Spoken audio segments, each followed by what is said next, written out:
이렇게 중심으로 하나님이 친히 준비하시라는 말씀을 가지고 하나님의 말씀 나누도록 하겠습니다. 저희가 성경을 볼 때 여러 가지 관점으로 성경을 볼 수가 있습니다. 예를 들면 성경을 통해 삶의 지혜나 삶의 어떤 실제로 필요한 그런 지혜들을 얻을 수 있습니다. 실제로 여러분 그 스탠다드 오일이라고 하는 세계적인 석유회사를 아시죠? 이 회사에 한 중역이 있었는데 이 회사의 한 중역이 어느 날 출애굽기 2장 말씀을 읽는데 그 말씀을 읽다가 모세의 어머니가 이 아기 모세를 역청을 받은 갈대상자에 놓고 나일강에 띄웠다는 구절을 읽고 있는데 그 순간 머릿속에서 번쩍하는 뭐가 하나 지나가더랍니다. 역청이라는 것이 영어로 피치인데요, 석유를 뜻하거든요. 이 모세의 어머니가 석유를 발라서 갈대상자를 만들어서 나일강에 띄웠다는 얘기를 듣고 이 석유 개발업자니까 그러면 이 지역이 석유가 나는 지역이 아닐까 생각한 것이죠. 실제로 지질학자들을 보내서 이렇게 탐구해 봤더니 나일강 이역에 큰 유전이 있었다고 합니다. 그래서 그 유전을 통하여 이 스탠다드 오일이 큰 이익을 얻었다는 그런 이야기도 있습니다. 그래서 성경을 읽으면서 이런 지혜도 얻는 것도 참 귀한 일이라고 생각합니다. 또 성경을 읽으면서 어떤 분들은 삶의 용기를 얻기도 하죠. 여러분 모나미 볼펜 153, 그 모나미 국민 볼펜이라고 그러죠. 한 60억 볼펜이 팔렸다고 그러는데 엄청나게 팔린 거죠. 이 모나미 153의 그 볼펜의 유래를 여러분 다 아실 겁니다. 한 크리스찬 기업가가 사업을 하는데 너무 힘들었죠. 고생하다가 볼펜을 드디어 만들었습니다.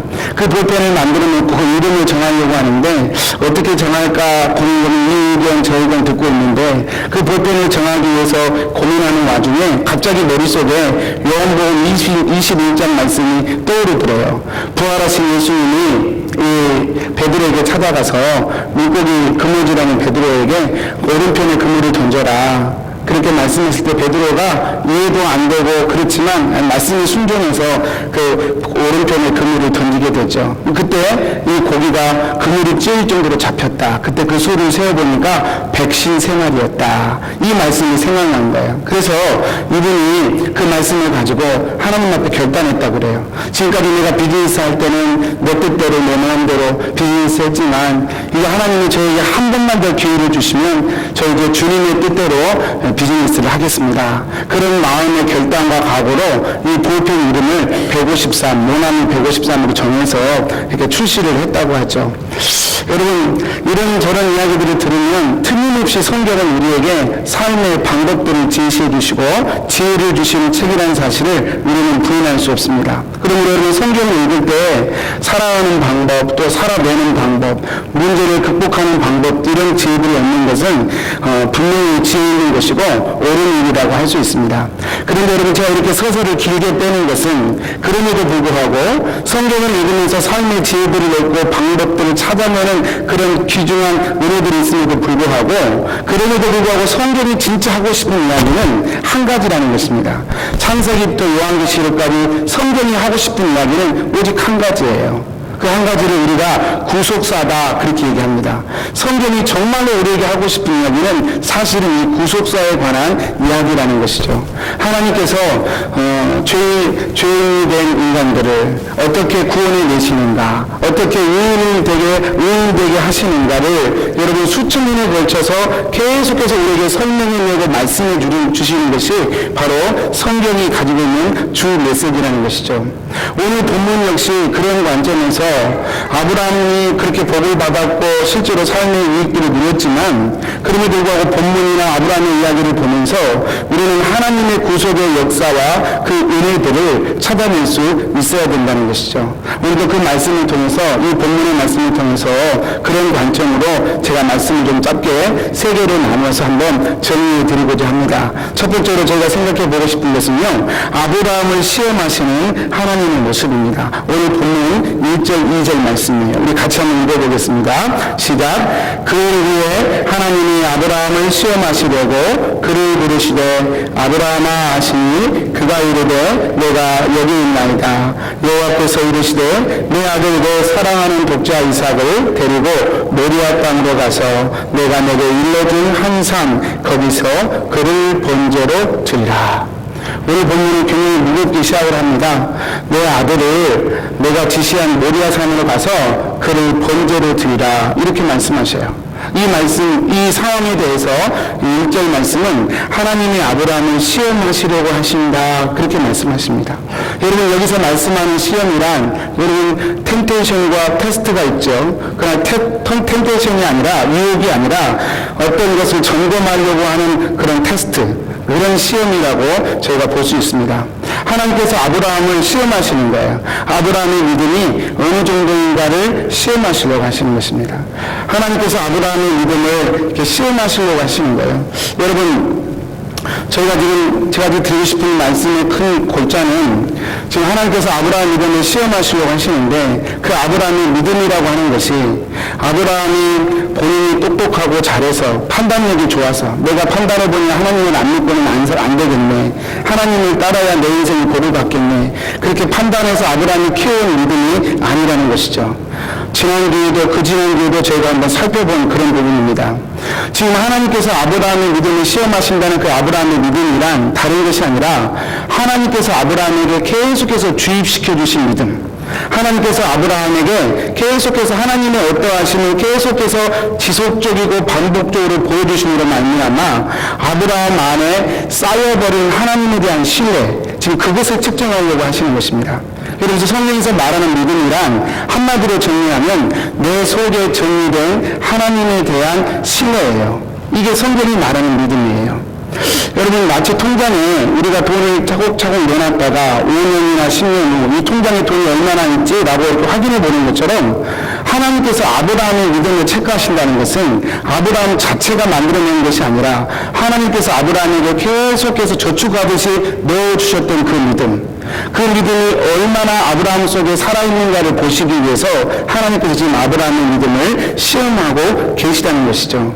아브라함의 나이가 지금 이삭의 나이가 15에서 17세 정도로 예측이 되니까 아브라함의 나이도 115세에서 117세로 저희가 예측할 수 있습니다. 75세의 부름을 받았으니까 40년이 지났어요. 40년의 시간이 지난 아브라함, 40년 동안 아브라함은 하나님을 향한 믿음이 하나님께서 자꾸 아브라함에게 다가오시고 보여주셔서 조금씩 자라게 되었죠. 12절 말씀을 보면 하나님께서 이런 표현을 쓰십니다.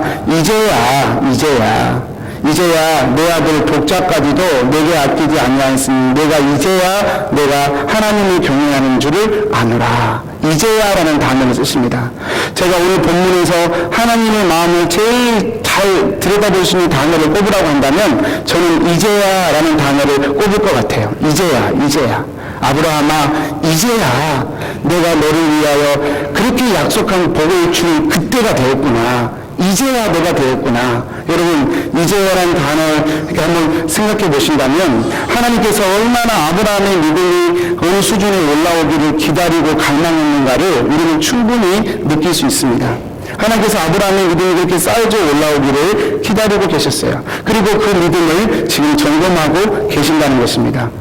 여러분, 이것은 오늘날 저와 여러분에게도 동일한 이치예요. 하나님께서 여러분에게 믿음을 요구하십니다. 이렇게 주일날 뜨겁고 갈등 많은데 하나님이 예배의 자리로 나오라고 요구하셔요. 하나님께서 저와 여러분의 헌신을 때론 요구하십니다. 결단을 요구하십니다. 세상이 중요한지 하나님이 중요한지 때로는 하나님이 결단을 요구하시고 헌신을 요구하십니다. 왜 그러실까요? 여러분 스스로 만들어내는 믿음을 보이라고 하시는 것이 아니라요, 하나님께서 여러분의 인생에 끊임없이 일하셨기 때문에, 여러분의 인생에 끊임없이 돌보심으로 인도하심으로 하셨기 때문에 이제 그 믿음을 하나님이 점검해보고 싶으신 것이죠. 아브라함에게도 그렇게 하고 있고 그 하나님은 오늘날 우리에게도 동일하게 그렇게 확인해 보시고 점검해 보기를 원하시는 것이에요. 여러분, 두 번째 챕터로 넘어가면 믿음으로 반응하는 아브라함의 모습을 볼 수 있습니다. 오늘 3절 말씀인데요, 같이 한번 읽어보겠습니다. 시작. 아브라함이 아침에 일찍이 일어나 나귀의 안장을 지우고 두 종과 그의 아들 이삭을 데리고 번제에 쓸 나무를 쪼개가지고 떠나 하나님이 자기에게 일러주신 곳으로 가더니. 여러분, 아브라함이 하나님이 말씀하셨는데요, 사실 얼마나 고민했겠어요. 아들을 바친다는 이건 정말 상상하기 힘든 일 아닙니까? 이성적으로, 윤리적으로, 도덕적으로, 그리고 아버지의 심정적으로, 이건 뭐 그 어느 것 하나 허락될 수 있는 일이지 않습니까?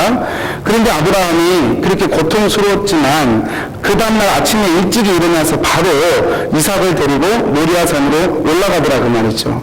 여러분, 어떻게 아브라함이 이렇게 할 수 있었을까? 여러분, 그 이유에 대해서 이제 8절에 이렇게 본문은 얘기합니다. 아브라함이 그렇게 얘기해요. 아들을 물어요.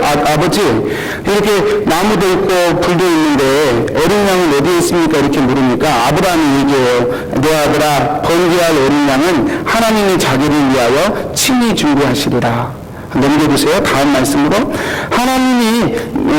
하나님이 준비해 주실 것을, 하나님이 친히 준비해 주실 것을 아브라함이 말합니다. 그리고 이 이야기의 끝의 말씀도 여호와 이레, 하나님께서 준비하시리라는 말씀으로 이 이야기가 끝이 나죠. 아브라함이 얘기해요. 하나님이 준비하실 거야. 하나님이 준비하실 거야. 여러분, 이 이야기는 좀 해석하기가 복잡한 얘기입니다만 아브라함은 분명히 이삭을 하나님께 바치려고 그랬어요. 분명히 이삭을 번제로 하나님께 드리려고 그랬어요. 흉내낸 게 아니라 진짜로 그러려고 그랬어요. 칼을 들어서 자기 아들을 치려고 했으니까요. 흉내를 내는 게 아니라 진짜로 그렇게 하려고 했었어요. 아브라함은 어떻게 그렇게 할 수 있었을까? 여러분, 아브라함의 마음 가운데 아까도 말씀드렸지만 하나님에 대한 신뢰가 그 이삭의 죽음을 뛰어넘을 만큼 컸기 때문에 이건 가능한 거예요. 아브라함이 그동안 경험한 하나님, 자기가 이게 비겁해서 자기 아내를 애굽 왕에게 빼앗기는 그런 위기에서도 하나님은 건져내셨죠. 90세가 된 사라, 경수가 끊어진 사라에게서 이삭을 낳게 하셨죠. 40년 동안 아브라함은 자신의 수없는 실수와 부족함 속에서도 끊임없이 성실함과 인내하심으로 일해오셨던 하나님에 대한 기억이 있었어요. 그래서 하나님께서 지금까지 자기에게 그렇게 신실하게 끊임없이 충성스럽게 성실하셨던 그 하나님에 대한 그 기억이 있었기에 아브라함은 잘 이해되지 않지만, 왜 아브라함을 이삭을 바치라고 하는지 이해되지 않지만, 감당하기 힘든 일이지만 하나님을 신뢰할 수 있었기 때문에 여러분, 아브라함은 그렇게 할 수 있었습니다. 이에 대해서 히브리서 11장 17절 19절 말씀은 이렇게 증언을 합니다. 제가 한번 읽어보겠습니다. 아브라함은 시험을 받을 때 믿음으로 이삭을 드렸으니 그는 약속들을 받은 자로 돼 그 외아들을 드렸느니라. 그가 하나님이 능히 이삭을 죽은 자 가운데 다시 살리실 줄로 생각한지라. 비유컨대 그를 죽은 자 가운데서 다시 돌려받은 것입니다.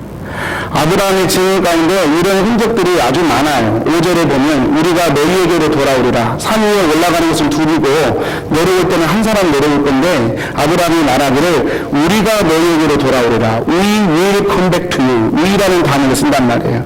그리고 오늘 말씀 8절에서도 하나님이 준비하실 거야. 이 말은 다 무엇을 뜻하냐면 아브라함의 이해가 안 돼요. 이삭을 죽이면 다 끝나요. 언약도 하나님의 약속도 다 끝이 나요. 그런데 하나님이 바치라고 그래요. 이해가 안 되고 정리가 안 되는 상황입니다. 그러나 그럼에도 불구하고 아브라함이 고백하는 것은 내가 이해되지 않고 다 알 수 없지만 하나님이 말씀하시면 난 순종하고 그 순종하는 끝에 하나님이 예비하신 또 다른 길이 있을 거야 라고 믿었던 것이죠. 이게 아브라함이 가졌던 믿음의 실체예요. 내가 다 계산이 안 되고 다 알 수 없지만 내가 순종하며 갈 때 하나님은 분명히 하나님의 계획과 뜻이 있으실 거야. 하나님의 약속과 계획은 반드시 이루어지는 법이니 하나님이 이루실 거야 말씀을 생각했다는 것이죠. 그게 히브리서 11장 19절의 말씀이에요. 죽은 자 가운데서까지 살려버리실 거야. 내가 죽이더라도 하나님의 이삭을 살려내 버리실 거야 믿었다는 것이죠. 여러분, 아브라함이 그런 사람이었어요. 아브라함의 믿음의 조상이라고 하는 것은요, 아브라함의 믿음이 우리처럼 엄청나게 뛰어나가지고 우리는 이 사람은 정말 올라가지 못하려고 쳐다보지도 말란다고 이런 믿음은 우리는 아니야. 그냥 아브라함만 성경에 기록된 믿음이니까 그런 거고 이건 우리와 달라. 그렇게 높은 수준의 믿음으로 올려놓고 떠받들라는 차원에서 믿음의 조상이란 말이 아니죠. 아브라함이 믿음의 조상이라는 말은 아브라함이 첫 번째 샘플이라는 뜻입니다. 아브라함처럼 연약하고 비겁하고 이기적인 사람도 하나님께서 자꾸 은혜를 주시고 하나님이 자기가 어떤 분이신지를 보여주시고 그렇게 하나님을 경험하고 배우고 익히면 그런 아브라함도 이렇게 아들을 하나님을 신뢰함으로 바칠 수 있는 그런 믿음의 자리까지 설 수 있음을 샘플로 보여주는 거예요. 그러니까 아브라함의 믿음의 조상이라는 말은 여러분, 아브라함의 믿음이 대단한 것을 얘기해 주는 게 아니라 저와 여러분의 모든 삶도 이 아브라함의 믿음처럼 하나님을 향하여 계속해서 올라가는 믿음으로 하나님을 부르고 계심을 표현하는 그런 표현이라고 말할 수 있습니다.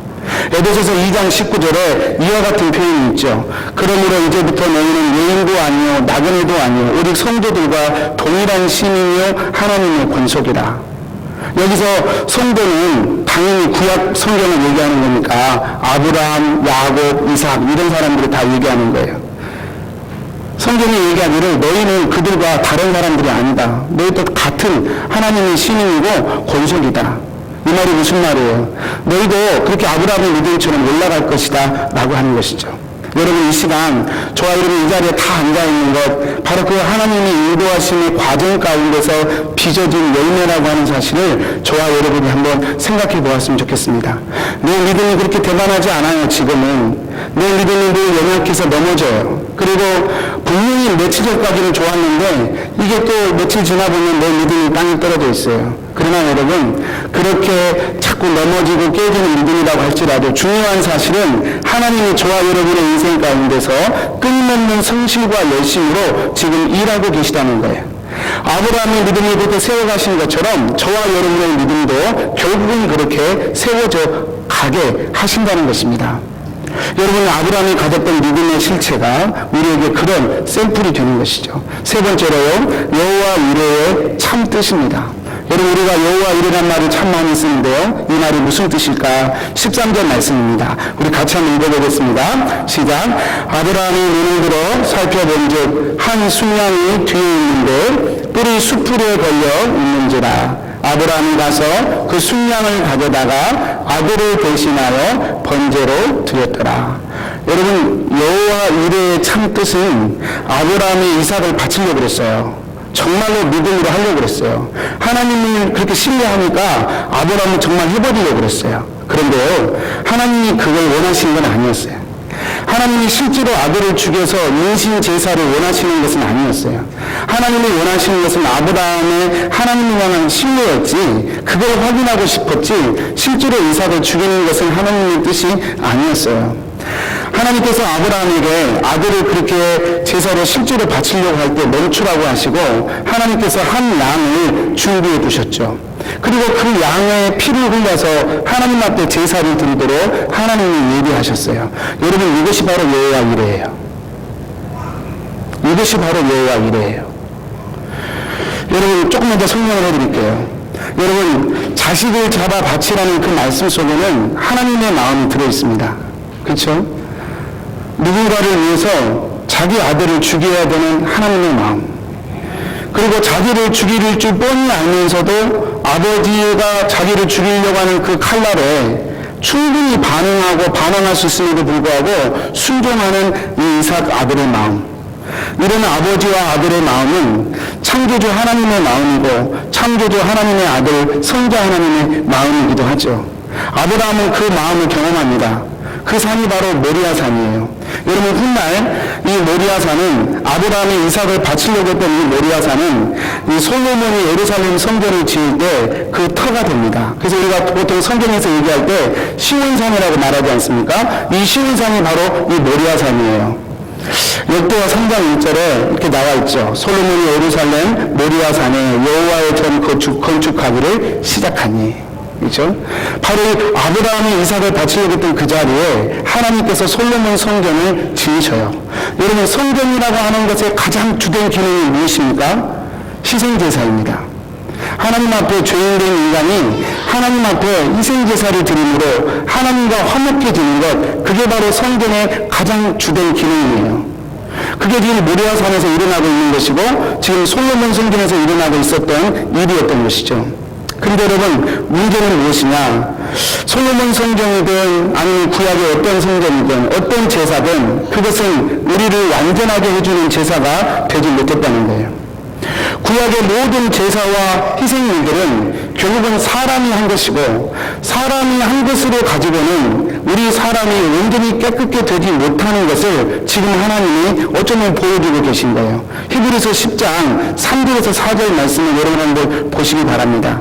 구약 성경의 모든 제사들을 히브리서가 정리할 때 뭐라고 정리하냐면, 구약의 모든 제사는 그 예배 드리는 사람, 그 제사 드리는 사람을 온전하게 하지 못했다. 매번마다 희생제사를 드려야 했고, 그 죄를 하나님 앞에 그 제사를 드릴 때마다 죄가 사여지지 못했다, 온전히 사여지지 못했다라고 하는 부분을 히브리서는 계속해서 증언을 합니다. 지금 무슨 말씀을 드리려고 하냐면, 하나님께서 사람이 준비하지 못하는, 그래서 하나님이 친히 준비하셔야 되는 부분이 있었다는 거예요. 그게 바로 어린 양이었습니다. 아브라함이 이삭을 바칠 만큼 대단한 열정이 있었고 믿음이 있었지만, 그 믿음조차도 하나님 앞에 의의가 아니라는 거예요. 하나님이 받으시는 제사란 하나님이 준비한 어린 양, 하나님이 준비한 어린 양을 통해서만 하나님이 원하시는 합당한 희생 제사는 이루어진다는 거예요. 히브리서 10장 12절 말씀입니다. 오직 그리스도는 죄를 위하여 한 영원한 제사를 드리시고 하나님 우편에 앉으사. 그래서 구약의 모든 제사를 성경은 그림자라고 얘기하고요, 신약에 건너와서 예수님의 십자가의 죽음을 두고 이제 하나님의 모든 희생 제사는 완성되었음을 신약 성경은 우리에게 얘기해 준단 말이죠. 예수님께서 이 헤롯 성전을 보면서 이 성전을 헐어라, 내가 사흘 만에 다시 짓겠다 말씀하신 것도 바로 이와 같은 차원에서 하신 말씀입니다. 사람이 준비한 모든 희생제물은 한계가 있었어요. 사람이 준비한 모든 희생제물은 그 사람을 온전케 하지 못했습니다. 그래서 하나님께서 하나님의 차원에서 준비한 한 차원의 또 다른 예물, 또 다른 차원의 어린 양을 준비하셔서 그 어린 양을 통하여 희생제사를 드리는 자를 하나님이 온전케 하시겠다 지금 선포하고 계신 거예요. 그분이 누굽니까? 바로 예수 그리스도이십니다. 그래서 여러분, 여호와 이레란 다른 것이 아니에요. 예수 그리스도를 뜻합니다. 여호와 이레란 다른 것이 아니에요. 우리 힘으로는 하나님 앞에 아무리 나아가도 하나님의 의로심을 얻을 수 없는데, 하나님이 예비하신, 하나님께서 친히 준비하신 어린 양이신 예수 그리스도, 그분의 희생으로 우리는 하나님 앞에 용납되고 영원한 의가 되게 하신다는 하나님의 메시지죠. 요한복음 4장 10절에서 이렇게 말씀합니다. 사랑은 여기 있으니 우리가 하나님을 사랑한 것이 아니요 하나님이 우리를 사랑하사 우리 죄를 속하기 위하여 화목제물로 그 아들을 보내셨습니다. 보셔요, 화목제물. 아브라함이 이삭을 바쳐도 화목제물이 못 돼요. 여러분, 아브라함에게 이삭은 전부잖아요. 아니, 차라리 내가 죽었으면 죽었지 어떻게 아들을 죽여요? 아브라함에게서 이삭은 전부였어요. 그런데 아브라함에게 전부인 이삭조차도 하나님께 온전한 희생제물이 못 된다고요. 오로지 하나님이 예비하신 어린 양, 한 이름 없는 그 가시나무에 걸려서 쑥 걸려가지고 하고 오는 그 순양, 그 순양의 죽음을 통하여 아브라함은 다시 한번 하나님 앞에 의로운 사람이라 칭함을 받는 것입니다. 여러분, 이 어린 양, 이 하나님의 친히 예비하신 그분이 바로 예수 그리스도예요. 하나님은 성경을 통하여 계속해서 우리에게 그걸 보여주고 계시는 것입니다.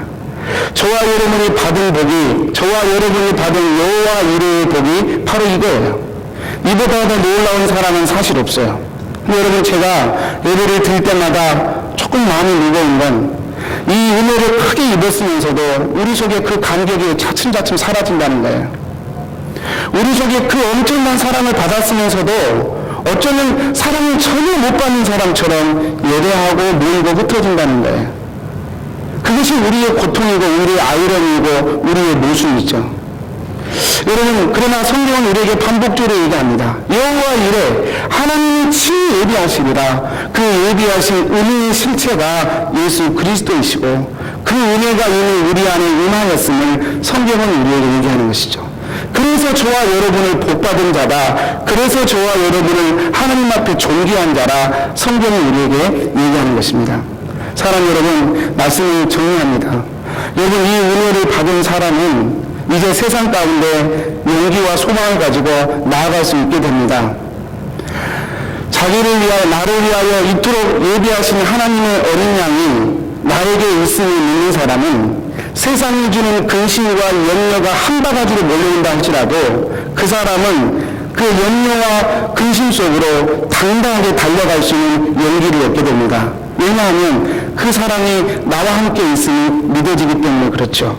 마지막 말씀으로 로마서 8장 32절을 읽어드리겠습니다.